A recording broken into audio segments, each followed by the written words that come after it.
Hello दोस्तों, आप सबका आपके अपने YouTube चैनल गुरुकुल बाय विकास में स्वागत है। तो दोस्तों, आज हम रीजनिंग के एक और इम्पोर्टेंट सेट को डिस्कस करेंगे जो हमारे होने वाले आगामी रेलवे और एसएससी की सभी एग्ज़ामों के लिए जो हमारा ये डेली का एक प्रैक्टिस सेट है वो महत्वपूर्ण होता है। ओके, तो चलिए दोस्तों शुरू करते हैं आज के सेशन को। ओके हमारा आज का पहला क्वेश्चन है। देखिए, हमसे पूछ रहा है कि उस विकल्प का चयन करें जिसका तीसरे शब्द के साथ वही संबंध है जिसका तीसरे शब्द के साथ वही संबंध है जो दूसरे शब्द का पहले शब्द से संबंध है। ओके, अब यहाँ पे आप ध्यान से देखो, असम का संबंध किससे बताया गया है? तो तेजपुर से। असम का संबंध बताया गया है तेजपुर से।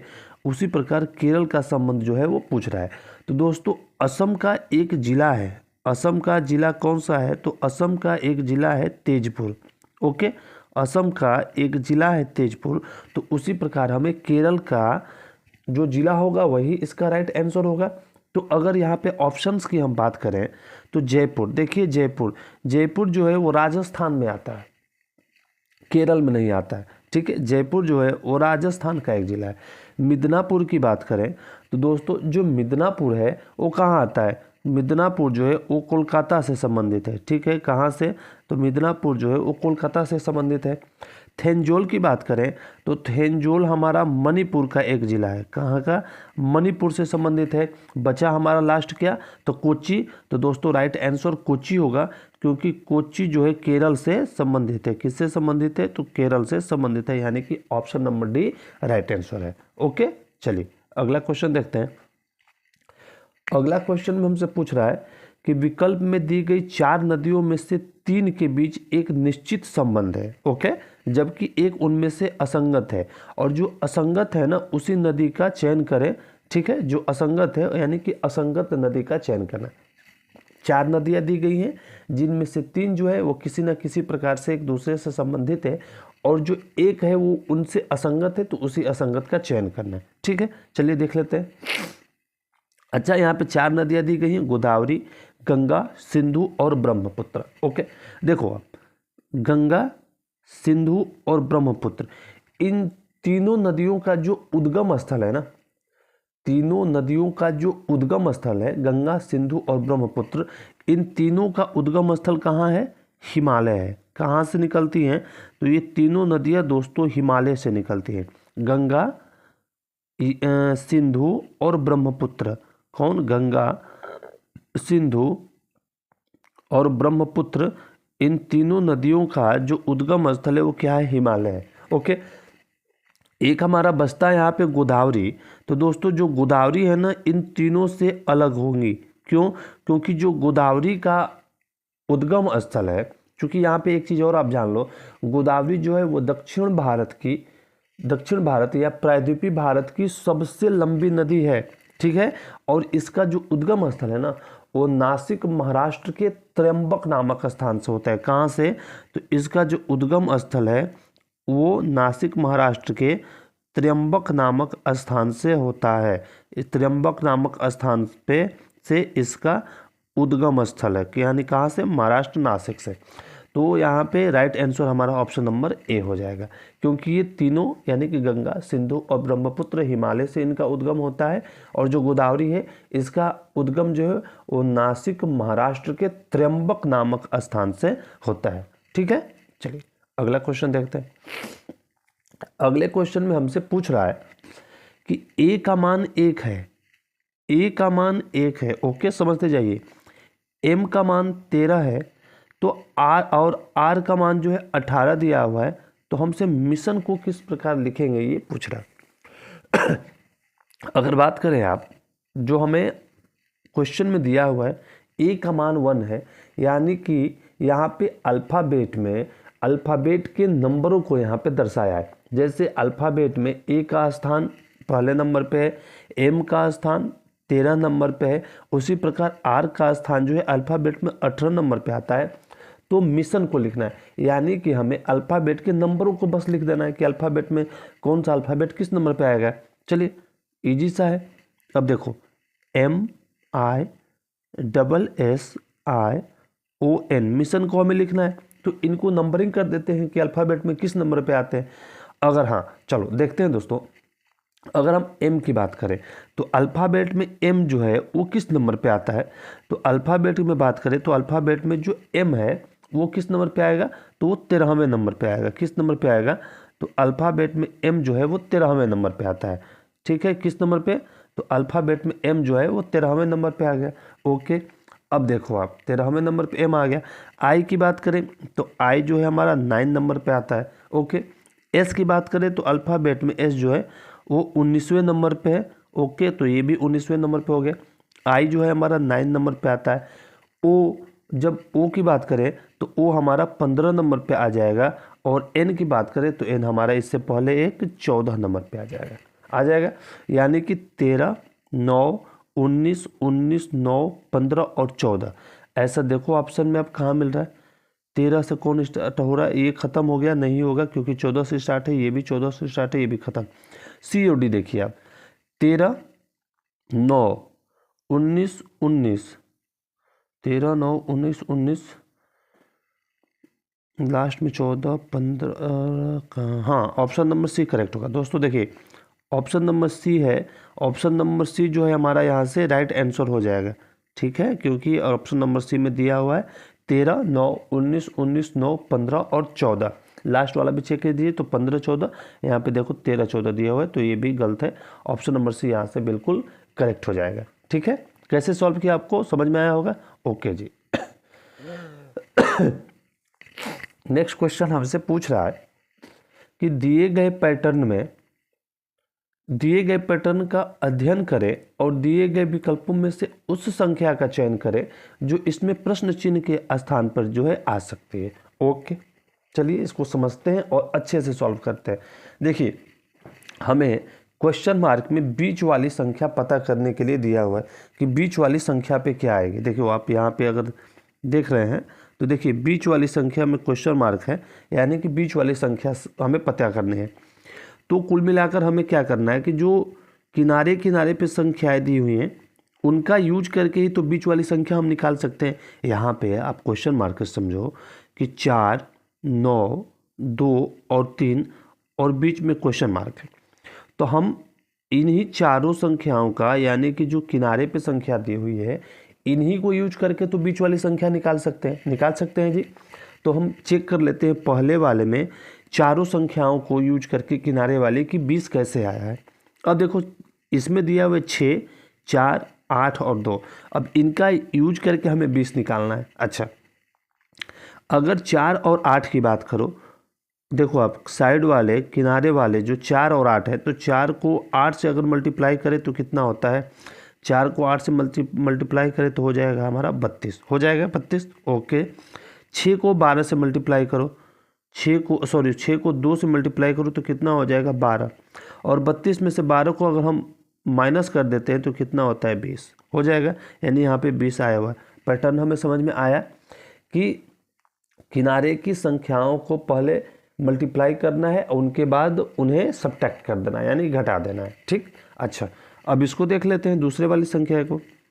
5 और 6 दिया हुआ है, 5 में 6 से मल्टीप्लाई किया तो कितना हुआ हमारा 30 हुआ ना जी। 5 में 6 से मल्टीप्लाई किया तो, और फिर 5 में 6, ठीक है। और 8 में 6 से मल्टीप्लाई करो तो 8 में हमने 6 से मल्टीप्लाई किया तो ये कितना हो गया 48 हो गया 48 हो गया। तो अब 48 में से 30 घटा दो तो कितना हो जाएगा 18 हो जाएगा, 18 दिया हुआ है। ठीक, ओके जी। अब देखिए अब लास्ट वाले को करना है हमें। 9 को 2 से मल्टीप्लाई करो, तो जब हम 9 को 2 से मल्टीप्लाई करेंगे तो कितना होगा 18 होगा, हाँ जी होगा। और 4 को 3 से मल्टीप्लाई करो, इसे 4 को 3 से मल्टीप्लाई करो तो कितना हो जाएगा, 4 को 3 से मल्टीप्लाई करेंगे तो 12। दोनों को अगर हम घटा देते हैं तो होता है 6, यानी कि क्वेश्चन मार्क के स्थान पे क्या आ जाएगा 6 आ जाएगा। ऑप्शन की बात करें तो ऑप्शन नंबर ए यहाँ से राइट आंसर हो जाएगा। ओके, चलिए अगला क्वेश्चन देख लेते हैं। अगला क्वेश्चन जो है दोस्तों नंबर से डिस्काय और प्रश्नवाचक चिन्ह के स्थान पे क्या आएगा, ये हमें जो है वो फाइंड आउट करना है। ओके, प्यारा सा क्वेश्चन है, आइए सॉल्व करते हैं। 65, 90, 107 116, 121 and the question mark. Okay, अब देखो आप, संख्याएं चूंकि पास पास हैं तो हमने हमेशा आपसे कहा है कि जब संख्याएं पास हो तो हम इनका डिफरेंस निकालते हैं। ओके, 65 और 25 के डिफरेंस की बात करो तो कितना हो, 65 और 90 की, तो हमारा 65 और 90 का डिफरेंस होता है कितना, 25 का। ओके, 25 का वो, ठीक। अब 90 और 107 में डिफरेंस अगर हम देखें तो 90 और 107 में कितने का डिफरेंस हो जाएगा, तो हमारा डिफरेंस हो जाएगा 17 का। कितना, 17 का, प्लस 17 प्लस 25। ओके, 107 और 116 में डिफरेंस देखो आप तो कितने का हो जाएगा, ये +9 का डिफरेंस है। ओके, 109, 116 और 121 का अगर हम डिफरेंस देखें तो यहाँ पे कितने का डिफरेंस हो जाएगा, तो हो जाएगा +5 का डिफरेंस हो रहा है। अच्छा देखिए, +25 +17 +9 और +5, ठीक है, संख्याएं घट रही हैं, लेकिन यहाँ पे कोई पैटर्न हमें समझ में आ रहा है क्या, यहाँ पे तो पैटर्न हमें कुछ ना दिख रहा है। तो चलिए इसके पैटर्न को पहले समझ लेते हैं, एक बार और डिफरेंस निकालते हैं। 25 और 7, 25 से 7 यानी कि कितने माइनस हुआ है, तो 25 से 7 में बात करो तो -8 यहाँ पे हुआ है। 17 से 25 से 17 हुआ है तो यानी कि -8 का यहाँ पे डिफरेंस हुआ है, ठीक है। +17 से +9 हो गया है तो यहाँ पे भी -8 का डिफरेंस ही हुआ है। ओके, ठीक है, यानी कि 2 बार -8 हुआ है। ओके, चलिए नेक्स्ट देखते हैं। +9 से +5 हुआ है, यहाँ की -4 का डिफरेंस हुआ, यानी कि -4 हुआ है। अच्छा एक चीज़ देखो आप, आगे वाली संख्याओं में 2 बार -8 हुआ है, तो पीछे जब हम आगे बढ़े तो 2 बार -4 करके हम एक बार चेक कर ले, ठीक है, चेक करके देखते हैं। तो यहाँ पे एक बार -4 हुआ, अब +5 से अगर हम -4 करते हैं तो यहाँ पे कितना हो जाएगा, +5 से -4 करते हैं तो यहाँ पे डिफरेंस हो जाएगा कितने का, डिफरेंस -4 करते हैं तो कितना, +1 हो जाएगा। हो गया यहाँ पे, देखो यहाँ पे +1 हो गया। अब देखिए, तो या जिस प्रकार हम 116 में 5 जोड़े तो 121 आया, उसी तरह अब 121 में फिर हमें क्या ऐड करना होगा, 1 ऐड करना होगा। 121 में 1 को ऐड कर दो, अब तो कितना हो जाएगा, 121 में 1 को ऐड करो तो हो जाएगा हमारा 122। कितना, 122 यानी कि 122। समझ में आ गया होगा कैसे 1 आया, ठीक है। ओके, तो ऑप्शन की बात करें तो ऑप्शन नंबर यहाँ से हमारा बी दोस्तों बिल्कुल करेक्ट आंसर है। ओके, चलिए अगला क्वेश्चन देखिए। अगला क्वेश्चन पासे का है और यहाँ पे सीधे प्रश्न देखो कि हमसे उत्तर क्या पूछ रहा है। कह रहा है कि एच वाले फलक के विपरीत फलक पर क्या होगा, यानी एच के विपरीत क्या होगा, ये हमें फाइंड आउट करना। ओके देखिए, ऐसे जब फलक में ऐसे क्वेश्चन जब डाइस में पूछता है ना, तो पहले हम कॉमन देखते हैं कि दोनों में कॉमन क्या है। कॉमन की बात करें दोस्तों तो देखो, आई यहाँ भी कॉमन है, आई यहाँ भी कॉमन, ठीक है, कॉमन मिल गया। अब जो कॉमन रहता है ना, उस कॉमन के क्लॉकवाइज हम संख्या जो अल्फ़ाबेट है उसे देखते हैं। तो अब कॉमन के अगर हम क्लॉकवाइज यहाँ पे घूमते हैं, देखो आप कॉमन के क्लॉकवाइज आए तो जो कैपिटल लेटर में एच लिखा है वो है, ठीक है, कैपिटल में जो एच है वो है, ठीक है। अब यहाँ पे हम आई के अल्फ़ाबेट क्लॉकवाइज में आते हैं तो यहाँ पे क्या है, इसके अब क्लॉकवाइज में है @ क्या है, यहाँ पे @ है। तो सीधी सी बात है ना, अब तो हमारा सॉल्व हो गया, क्योंकि यहाँ पे हमसे कौन सा पूछा है, कैपिटल वाला ही एच पूछा है। तो कैपिटल वाले एच के विपरीत में क्या आ गया, कैपिटल वाले एच के विपरीत में @ आ गया, तो हमारा आंसर @ हुआ। अच्छा अब पूरा देख लो यहाँ से, अगर हम एच के यहाँ पे जाएँ फिर क्लॉकवाइज जाएँ तो हमारा क्या दिया हुआ है, %, ठीक है। अब इस एच अल्फ़ाबेट के फिर अगर हम राइट वो क्या कहलाता है क्लॉकवाइज में जाए तो यहाँ पे स्मॉल वाला एच होगा। अब देख लीजिए बन गया आपका क्वेश्चन। यहाँ पे जो कैपिटल वाला एच है उसके अपोजिट में @ है और जो स्मॉल वाला एच है उसके अपोजिट में % है। तो हमें तो कैपिटल वाला पूछ रहा है, तो कैपिटल वाले के अपोजिट में @ है, तो ऑप्शन नंबर डी यहाँ से हम टिकी करेंगे और निकाल लेंगे। ओके जी, चलिए यहाँ पे सिंबल वाले क्वेश्चन है जिसे हमें सॉल्व करना है, आइए इसे सॉल्व करते हैं। अब यहाँ पे देखो हमसे पूछ रहा है कि सी है 6 है, ओके 6 है, और सी का मतलब क्या दिया है, सी का अर्थ यहाँ पे प्लस दिया है, ठीक है। उसके बाद देखो आप 78 दिया है और बी का अर्थ क्या है, बी का अर्थ है भागा और बाद में क्या है 3 है। ओके, ए का अर्थ क्या है, तो ए का अर्थ है माइनस और 4 और फिर ई का अर्थ है, ई का अर्थ है इंटू और 6 है। ठीक, अब हमने इसको सिंबल के अनुसार पे सजा दिया, इसे सॉल्व करते हैं। अब देखो 6 है, 78 की बात आप करो तो ये कितने बार में डिवाइड हो जाएगा, 2 और 6 26 बार में। ठीक है, ये यहाँ से डिवाइड हो गया। ओके, 26 ये वाला हमने सॉल्व कर लिया।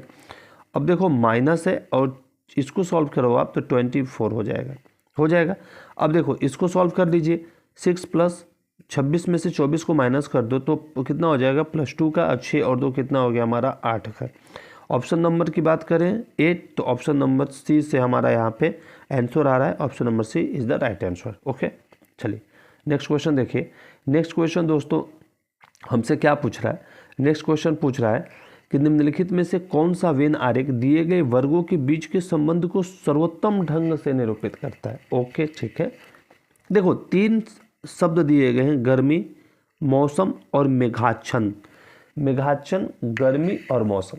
अच्छा, एक बात आप थोड़ा सा इनको अगर रिलेट करो, हम रिलेट करें अगर, तो दोस्तों एक देखो आप, मौसम के अंदर मौसम में क्या आ जाएगा, गर्मी आ जाएगा, ठंडी आ जाएगी, बरसात आ जाएंगी। ठीक है, तो मौसम अगर है कोई चीज़, मौसम जैसे ये मान लो ये मौसम का हिस्सा है, ये है मौसम, क्या है, ये है मौसम। तो मौसम के अंदर ही तो हमारी ऋतुएं हो जाएंगी ना, गर्मी, ठंडी, बरसात। तो मौसम के अंदर क्या आ जाएगी, मौसम के अंतर्गत क्या आ जाएगी, हमारी गर्मी। ओके, मौसम के अंदर हमारी गर्मी आ जाएगी। ठीक है, मौसम के अंदर गर्मी आ जाएगी और यानी ये वाला और ये वाला ये एरिया एक दूसरे से रिलेटेड है, क्योंकि मौसम के अंदर ही, मौसम के अंतर्गत ही गर्मी आता है, गर्मी, ठंडी, बरसात आती है। ठीक है, जबकि मेघाच्छन्न, अगर मेघाच्छन्न की बात करें यानी बादलों के बनने की बात करें, तो ये बरसात के मौसम में होने वाली एक क्रिया है, यानी कि ये मौसम के अंदर जो ऋतुएं होती हैं उनके अंदर होने वाली क्रिया है, इनका मौसम से कोई संबंध नहीं है। ओके, मौसम में गर्मी आएगा और गर्मी के अंदर होने वाली क्रिया की बात करो तो देखो आप, मौसम होगा, मौसम के अंतर्गत आएगा गर्मी, और गर्मी के दिनों में जब जल वाष्पित होता है ना, तो वाष्प के होके क्या बादल बनता है, तो ये अलग क्रिया हो जाएगी। तो मेघाच्छन्न जो है वो अलग से हो जाएगा ऐसे, यानी कि मौसम और गर्मी एक साथ और मेघाच्छन्न जो है अलग। अब देखो ऐसा कहीं पे ऑप्शन में है, हाँ जी बिल्कुल है नहीं है, तो ऑप्शन नंबर ए में है, ये गर्मी हो गया, इसके अंदर ये मौसम हो गया और मेघाच्छन्न की क्रिया अलग से होती है। ठीक है, तो ऑप्शन नंबर ए हमारा यहाँ से करेक्ट है। चलिए अगला देखते हैं, कह रहा है कि एक किसका क्वेश्चन है, अच्छा दिशा, मुरली अपने कुत्ते को सैर पर ले जाता है। अच्छा ठीक है, वह एक चौराहे पर बाईं ओर मुड़ता है, वह एक चौराहे पर बाईं ओर मुड़ा, चौराहे पर बाईं ओर मुड़ता है और दक्षिण की ओर चलता है। अच्छा, मतलब कि चौराहे से बाईं ओर मुड़ाना है कि दक्षिण आ जाए। ओके जी, अच्छा देखो अगर ये चौराहा है तो चौराहे से ये चल रहा है ऐसे, चौराहे से ये ऐसे चल रहा है और चौराहे से ये बाईं ओर मुड़ता है। चौराहे से अगर बाएं मुड़ाओ तो फिर तभी नीचे मुड़ाएंगे ना बाएं, तभी तो दक्षिण की दिशा में आएगा। ये चौराहा है, ठीक है, ये चौराहा है, चौराहे से मुरली जो है वो चल रहा है और चलते चलते जो है बाईं ओर मुड़ता है और दक्षिण की ओर चलता है। तो चौराहे से अगर बाईं ओर मुड़ता है, दक्षिण नीचे की तरफ आ जाएगा। तो हमसे पूछा क्या है, पूछ रहा है कि बाईं ओर मुड़ने से पहले वो किस दिशा में चले, सीधा यही पूछेगा। तो देखो आप, अगर वो पश्चिम दिशा की ओर चलेगा तभी तो, अगर पश्चिम से बाएं मुड़ता है तभी तो दक्षिण में आएगा ना। पश्चिम से बाएं मुड़ा तो किस दिशा में आ जाएगा, दक्षिण दिशा में आ जाएगा। तो पहले वो किस दिशा में चल रहा था, तो पहले वो ये देखो यहाँ पे पश्चिम की दिशा में चल रहा था। ठीक है जी, पहले वो पश्चिम की दिशा में चल रहा था, फिर बाएं मुड़कर जो है वो दक्षिण की दिशा में आ गया। अगर हम बात करें यहाँ पे ऑप्शंस की, तो कौन सा ऑप्शन से पश्चिम, ऑप्शन नंबर सी यहाँ पे करेक्ट है। ओके, चलिए नेक्स्ट क्वेश्चन देखते हैं। नेक्स्ट क्वेश्चन हमसे पूछ रहा है कि दिए गए वेन आरेख में कौन सा स्थान जो है उन लोगों का प्रतिनिधित्व कर रहा है जो कबड्डी के साथ साथ फुटबॉल खेलते हैं। कबड्डी के साथ साथ फुटबॉल खेलते हैं। देखो आप, कबड्डी और फुटबॉल में कॉमन कौन है, कबड्डी और फुटबॉल की अगर बात करें तो कबड्डी और फुटबॉल में कॉमन है हमारा कौन, तो क्यू कबड्डी और फुटबॉल में कॉमन हमारा क्यू है। ओके, अब देखो, अब कह रहा है कि कबड्डी के साथ साथ फुटबॉल खेलते हैं और उनका जो सभी तीनों खेल खेलते हैं। ओके, मतलब कबड्डी और फुटबॉल में था हमारा क्यू, लेकिन अगर तीनों खेलों की बात करो तो तीनों खेलों में हमारा क्रिकेट भी आएगा, तो क्रिकेट में एस आ जाएगा, तो क्यू प्लस एस है, हाँ है। ऑप्शन नंबर सी यहाँ पे Q plus S right answer है। ओके, नेक्स्ट क्वेश्चन देखते हैं। हाँ, ये तो क्वेश्चन मज़ेदार है, इसे अच्छे से आइए हम लोग समझ के सॉल्व करते हैं। देखिए और अच्छे से समझिए, पूछ क्या रहा है, कह रहे हैं कि गुआवा जो है ग्रेप का इकलौता चाचा है।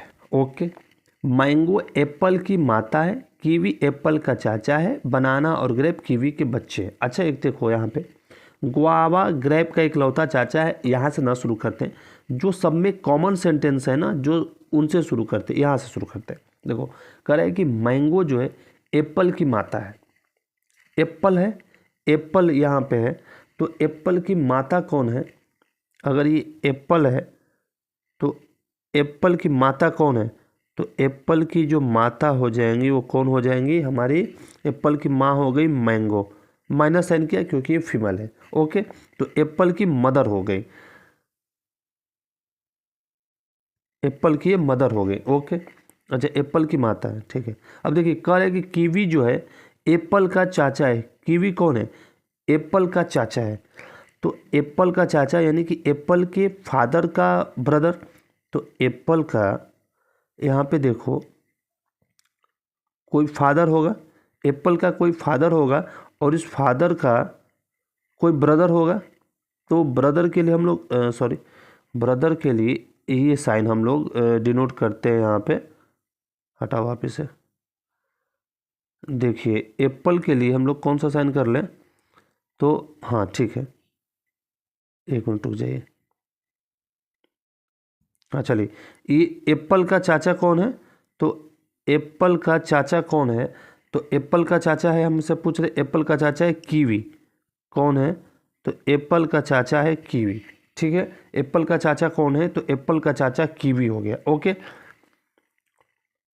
एप्पल की माँ हो गई हमारी, एप्पल की माँ कौन हो गई, एप्पल की माँ हो गई मैंगो, मैंगो का ये हस्बैंड होंगे, ए दो साइन हुआ, मैंगो का हस्बैंड कौन हो जाएगा, जो भी होगा उसका एप्पल का वो फादर होगा और एप्पल के फादर का ब्रदर कौन हो जाएगा, कीवी। अब यहाँ पे देखिए कह रहा है, ये हो गया हमारा, कह रहा है कि बनाना और ग्रेप कीवी के बच्चे हैं।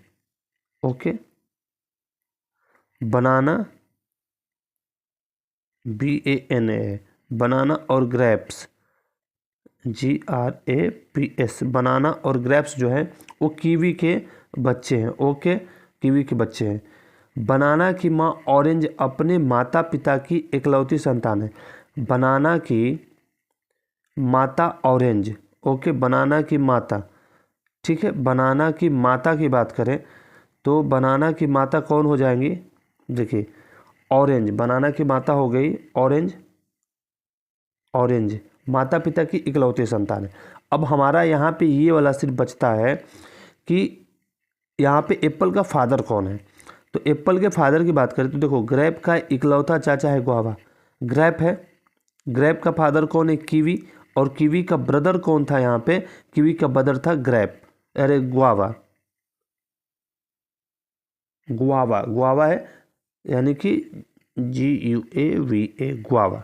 ओके, ये हो गया हमारा, ये बन गया हमारा। अब पूछा क्या है, पूछा है कि गुआवा का एप्पल से क्या संबंध है, गुआवा का एप्पल से, तो एप्पल का फादर है गुआवा,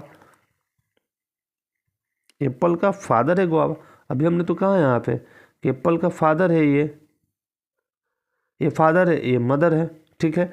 ये गुआवा का भाई है कीवी, ये कीवी की पत्नी है ऑरेंज, पत्नी के लिए हमने डबल साइन को यूज किया, और जो ब्रदर है ब्रदर के लिए हमने ये सिंगल एरो वाले साइन को यूज किया।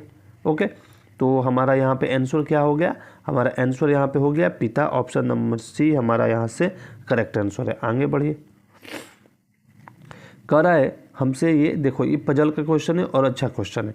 कह रहा है कि GHIJKL GHIJ और L एक ही इमारत की 6 अलग अलग मंजिलों पर रहते हैं। इमारत में सबसे निचली मंजिल का क्रमांक 1 है और उसके ऊपर की मंजिल का क्रमांक 2 है। इसी तरह सबसे ऊपरी मंजिल का क्रमांक 6 है। ओके, चलिए 1 2 3 4 5 क्या कर दिया हमने, सबसे निचली मंजिल का क्रमांक देखो आप, सबसे निचली मंजिल का क्रमांक 1 है भाई।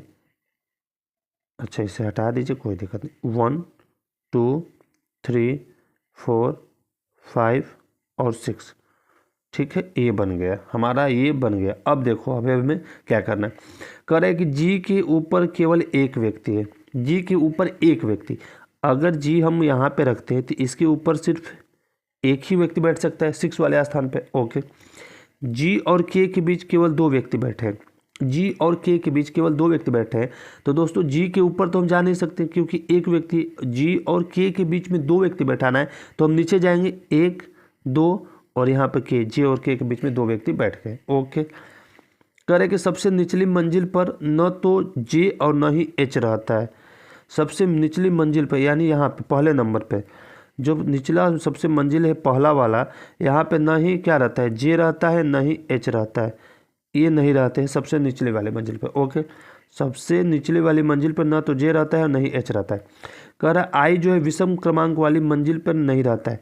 आई विषम क्रमांक वाली मंजिल पर नहीं रहता है, तो यहाँ पे आई भी नहीं रहेगा और यहाँ पे भी आई नहीं होगा। ओके, यानी पहले वाले मंजिल पे जे एच आई नहीं होंगे, तीसरे वाले पे आई नहीं होगा। ओके, अब देखिए कह रहे कि जे के ठीक ऊपर, जे कहाँ लाता है, के ठीक ऊपर, के ठीक ऊपर रहा जे, जे के ठीक ऊपर और एच के ठीक नीचे, एच के ठीक नीचे रहता है। ओके, ठीक है। अब देखो, अब यहाँ पे जे और हमारा एच हो गया। अब यहाँ पे आई नहीं होगा, जब यहाँ पे पहले वाले पे आई नहीं होगा तो आई 6 वाले पे हो जाएगा और बच गया लास्ट में क्या हमारा बच गया, हमारा कौन सा बचा, एल, तो लास्ट वाले में एल हो गया हमारा। समझ में आ गया। ओके, तो देखिए पूछ क्या रहा है कि मंजिल क्रमांक 4 पे कौन रहता है, तो मंजिल क्रमांक 4 की बात करो तो एच रहता है। कौन रहता है, एच रहता है। ऑप्शन की बात करें तो ऑप्शन नंबर डी रहता है, डी में एच रहता है। ओके, चलिए नेक्स्ट देखिए।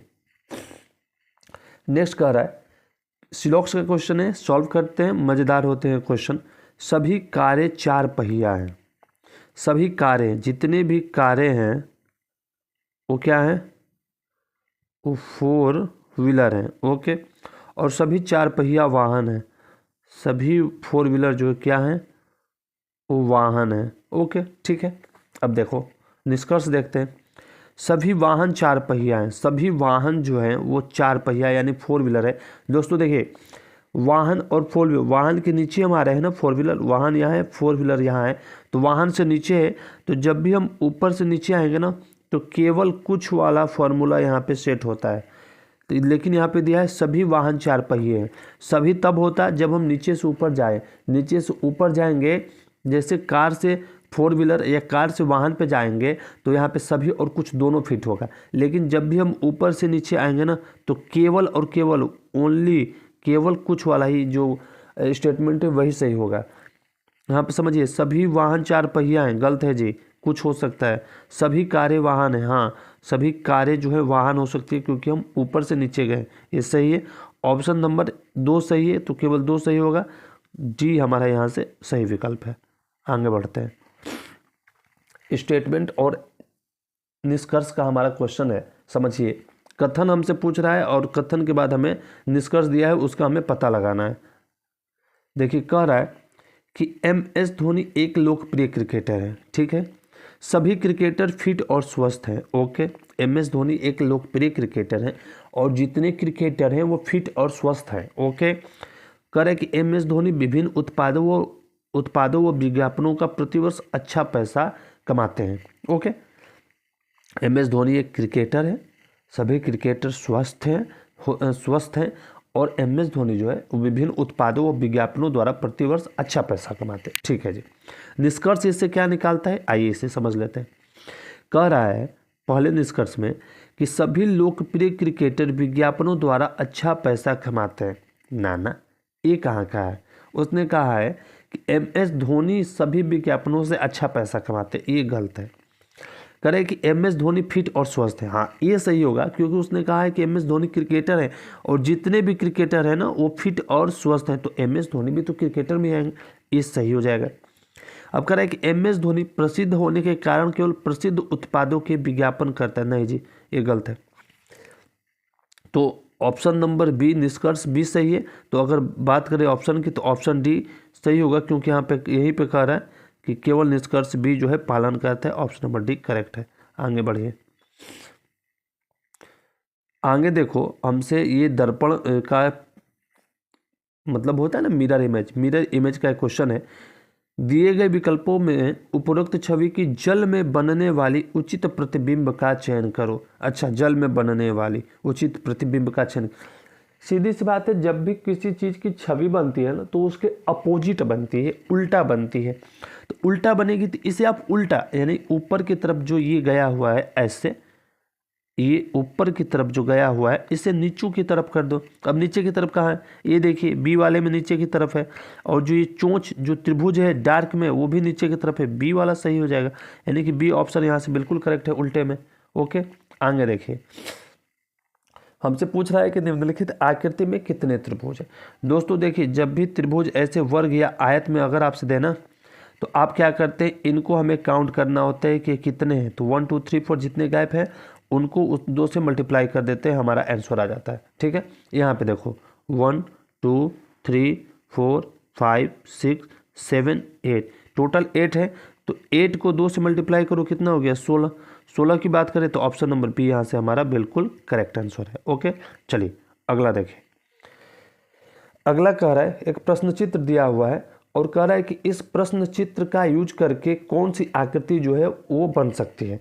तो देखिए, प्रश्न चित्र का यूज करके दोस्तों ऑप्शन नंबर बी वाली जो आकृति है ना वो बिल्कुल बन सकती है, यानी ऑप्शन नंबर बी यहाँ से करेक्ट है। ओके, ठीक है दोस्तों, यहाँ पे सेशन हमारा एंड हुआ। इतने ही क्वेश्चन थे आज के लिए।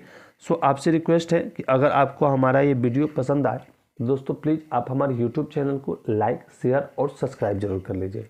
ओके, ठीक है दोस्तों, चलिए मिलते हैं कल नेक्स्ट सेशन में। तब तक के लिए आप सबका बहुत बहुत थैंक यू और शुक्रिया।